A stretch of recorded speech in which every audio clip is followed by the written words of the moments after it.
It wasn't the speed of the American aircraft that terrified them. It was the sheer, brutal mass of it.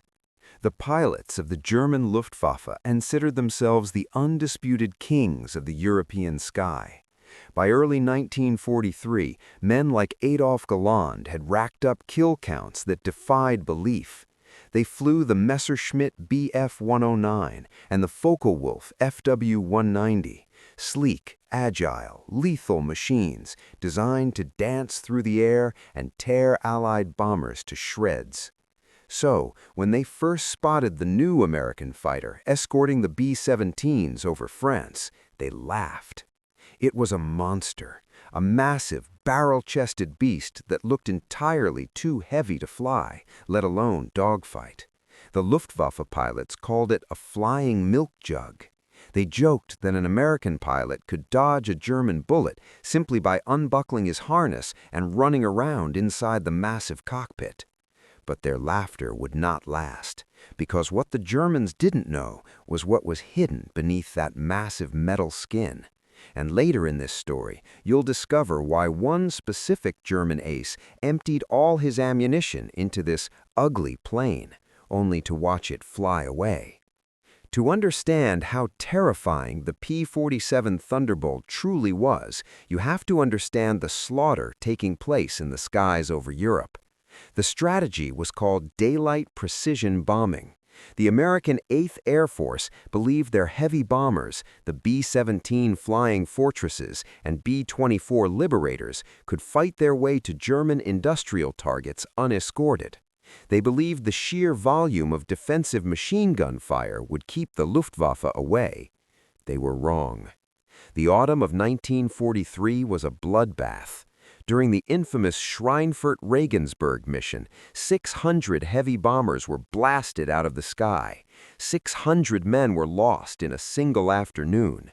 The cold mathematics of war became undeniable. Without fighter escorts, the bomber offensive would fail. But the Allies had a problem.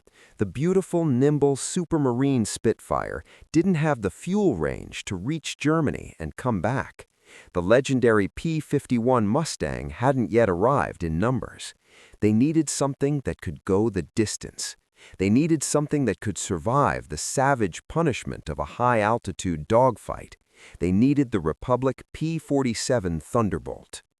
When American pilots first saw it, their reactions were identical to the Germans. They thought it was a joke. Fighter pilots value agility, turning radius, and a light airframe. The P-47 was none of those things. Fully loaded with fuel, ammunition, and pilot, it weighed an astonishing 14,000 pounds, 7 tons. That made it heavier than some light tanks. But this was only the beginning of its terrifying engineering. The heart of the beast was the Pratt & Whitney R-2800 Double Wasp. 18 cylinders, 2,000 horsepower. It was one of the most powerful aircraft engines ever built. And behind the pilot sat a massive turbo supercharger, feeding compressed air to the engine so it could breathe at 30,000 feet, where the air is agonizingly thin. But a powerful engine wasn't enough to kill a Messerschmitt. For that, the P-47 carried a payload that German pilots shuddered. 8 .5 caliber M2 Browning machine guns, 4 mounted in each wing. This wasn't just firepower, this was an airborne buzzsaw. When a pilot squeezed the trigger on the control stick, those 8 guns fired at a combined rate of nearly 3,400 rounds per minute. Think about that. In a 1-second burst, 56 armor-piercing incendiary bullets would leave the wings. At that volume, a P-47 didn't just shoot enemy planes down, it sawed them in half.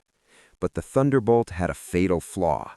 At low altitudes, it was sluggish. In a turning fight, the lighter Focke-Wulf 190 would run rings around it. If a P-47 tried to turn with a German fighter, the American pilot was a dead man. The American pilots had to develop a new way to fight. They couldn't turn, so they used one thing the P-47 had in abundance: weight.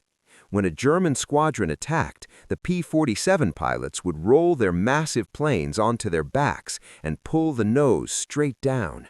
Gravity took over. The 7-ton monster plummeted toward the earth like an anvil. This was the dive of death. In a vertical dive, nothing in the sky could outrun a P-47. They routinely broke 500 miles per hour. German pilots trying to follow them down found their controls locking up as their lighter planes approached the speed of sound. Their wings would literally tear off from the stress. The Thunderbolt would scream out of the sun, close the distance in seconds, unleash a devastating 3-second burst from its .850 calibers, and then use its massive momentum to zoom straight back up into the sky. Hit and run, boom and zoom. The mockery stopped. The flying milk jug became the juggernaut, or simply the jug. But the true terror of the P-47 wasn't just what it could dish out, it was what it could survive. If you're still watching, what comes next will change how you view aerial combat in World War II.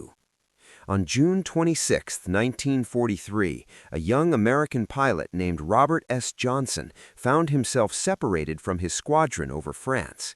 His P-47 had been crippled, the engine was smoking, the hydraulic fluid was leaking, and he was struggling just to keep the plane in the air. Then a shadow fell over his cockpit. A Focke-Wulf 190, painted with the yellow nose of an elite Luftwaffe squadron, slid into formation beside him. The German pilot looked at the shattered American plane. He banked away, slid directly behind Johnson's tail, and opened fire.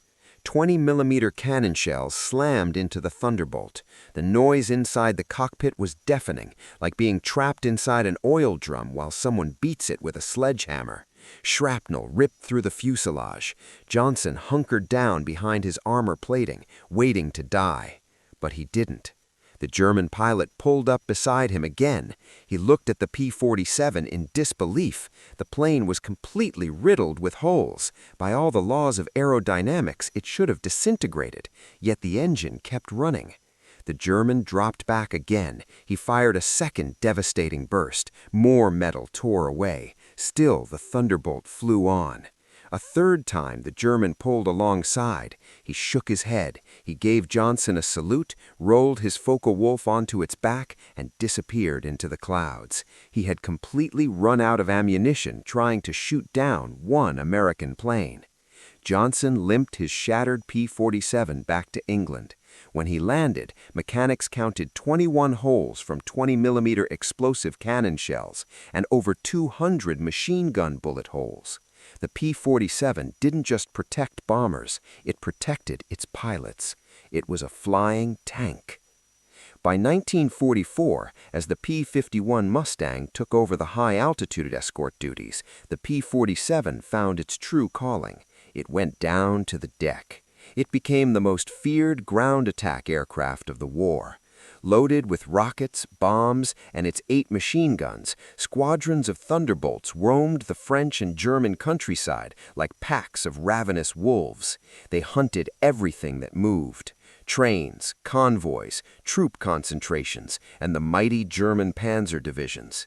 For the German soldier on the ground, the sound of the R-2800 engine approaching became the soundtrack of the apocalypse. You couldn't hide from them. You couldn't shoot them down with standard infantry weapons. The armor on the belly of the plane was so thick that machine gun fire simply bounced off. During the Battle of the Bulge, when the skies finally cleared after weeks of freezing fog, the Thunderbolts descended on the trapped German armored columns. The slaughter was absolute. The frozen roads were choked with the burning wreckage of Tiger and Panther tanks. The men inside those steel boxes realized a terrifying truth. They were no longer the predators. They were the prey. By the end of World War II, P-47 pilots had claimed over 3,700 enemy aircraft destroyed in the air, but their toll on the ground was staggering.